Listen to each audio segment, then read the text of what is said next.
Ikaw na lang bang hindi nakakapunta dito sa Northern na Blossom Flower Farm? Dito sa Katok Benguet. Kaya yan guys, schedule nyo na yan. Nang pagpunta lalo na ay palapit na ang panagvanga. At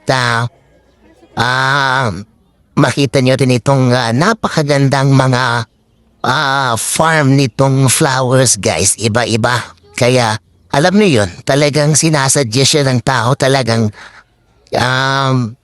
nag-schedule sila na puntahan ito. In fact, gabi pa lang marami nang nakapila dito guys na pumunta kagaya namin. Dumating kami dito mga magfa-5. 4 pala, sorry.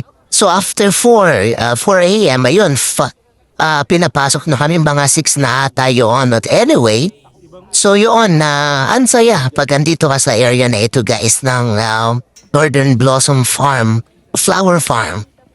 Kaya ano pang inaantay niyo dyan? I-schedule na ang pagpunta dito guys. Grabe. Nakakalibang ang manood nitong mga flowers nito, tumingin sa mga flowers na talaga naman guys, buhay na buhay ang kulay. At super gaganda ng mga flowers na naririto. So, tara na dito guys.